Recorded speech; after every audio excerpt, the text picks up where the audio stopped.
What's happening, people? Back with another reaction, back with some more George Kranz.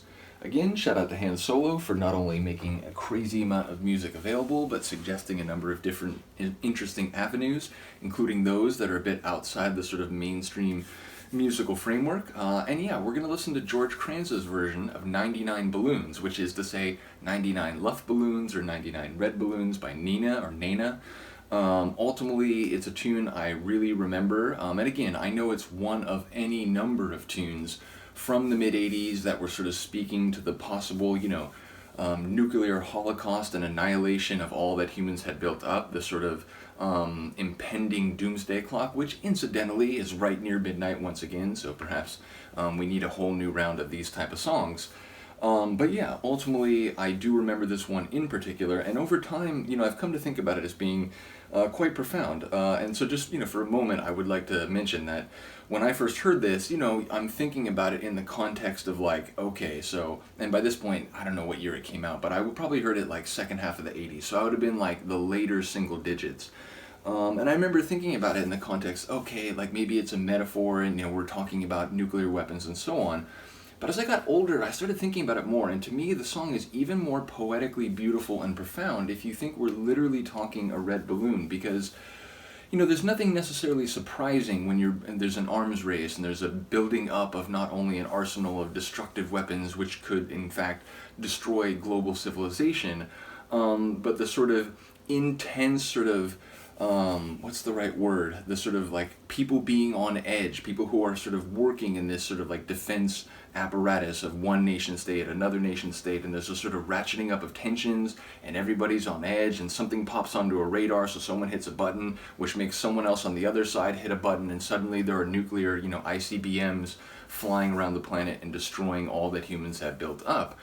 But how ironic would it be? How painful, how sort of regrettable would it be if a sign of innocence, literally a child's toy that is meant to be celebratory and a sort of simple sort of entertainment on the most basic and fundamental level, how ironic would it be if that was what in fact registered on some radar screen somewhere, which made someone overreact or react too quickly without sort of clarifying what they were seeing, which led to that button being pushed and that button being pushed, and boom, the entire world was so on edge and had built up such weapons of horrible destruction that a sign of innocence in fact led to this global catastrophe.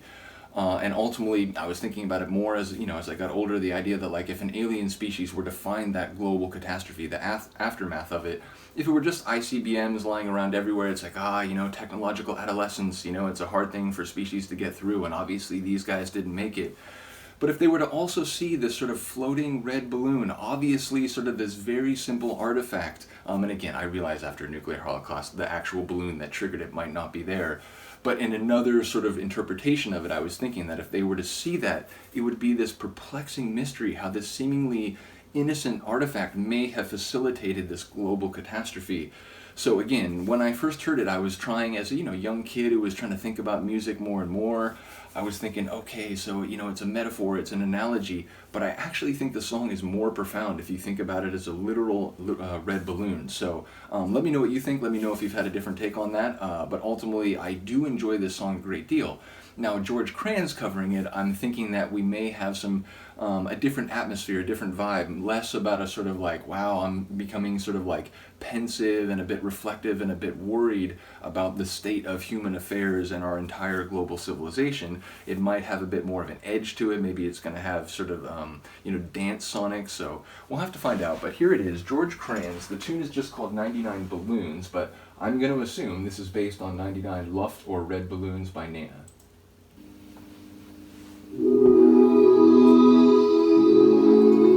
Oh yeah, oh yeah. As-tu un peu de temps pour moi? French? Que je te chante ma chanson de 99 ballons sur la route de l'horizon. Peut-être que tu penses à moi. Alors je te chante ma chanson de 99 ballons et une histoire qui m'alimente.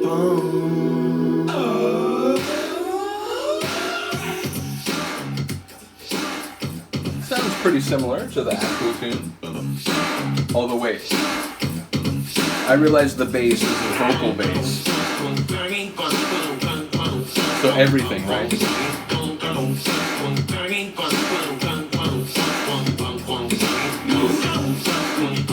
I do remember Han Solo explaining that his history is sort of like vocal, folk music and so on.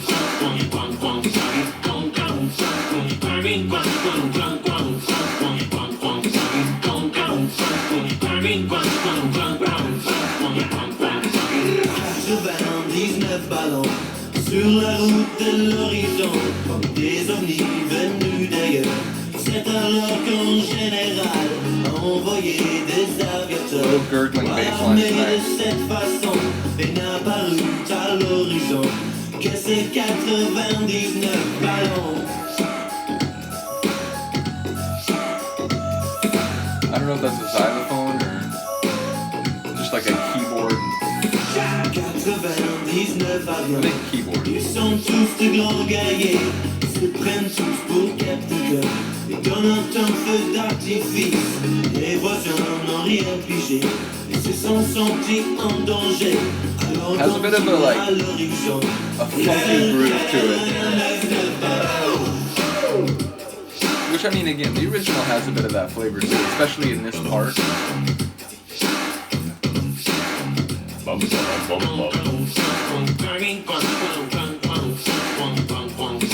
Imagine recording that later, the wonging. I'd laugh. I would not be able to get through without laughing.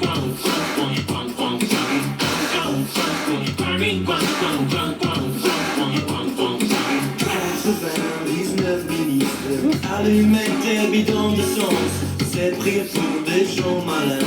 Déjà feront les grands butins, qui de guerre pour l'empouvoir, qui aurait pu croire que ça arriverait un jour comme ça, pour 99 ballons. Sounds like a version that like the house band would play at the end of a night of drinking at a pub in France, I guess.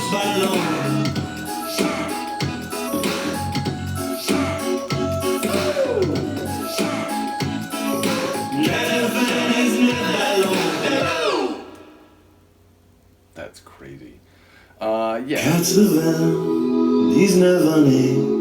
How dare you, De George? cette guerre sans vainqueur, les ministres sont perdus et les avions n'existent plus. I should have known. Aujourd'hui, je fais mes rondes au milieu de ces décombres. I like that Petit space ballon echo. j'ai trouvé, je pense à toi et les laisse voler. Again, I should have known that it would do the proper outro, but it was such a drop off, such complete silence for like 2 seconds that I thought that was it. But yeah, very interesting. Obviously, doing some of the parts in a sort of vocal kind of percussion, vocal melody manner was a really interesting choice, which I maybe should have seen coming because I've seen a video courtesy of Han Solo where it's an entire song of like singers doing the percussion, the bass, the melody, like all in different vocal rhythms. It was one of the more insane videos and one of the more hilarious videos I've ever seen. They're also like moving around the stage in like very odd ways, as if they're one of those like ornate grandfather clocks where people walk out at certain like time intervals and so on. Just madness. But yeah, that was cool. And again, whatever form it is, this song will always kind of like conjure those thoughts about like, humanity. Are we going to make it?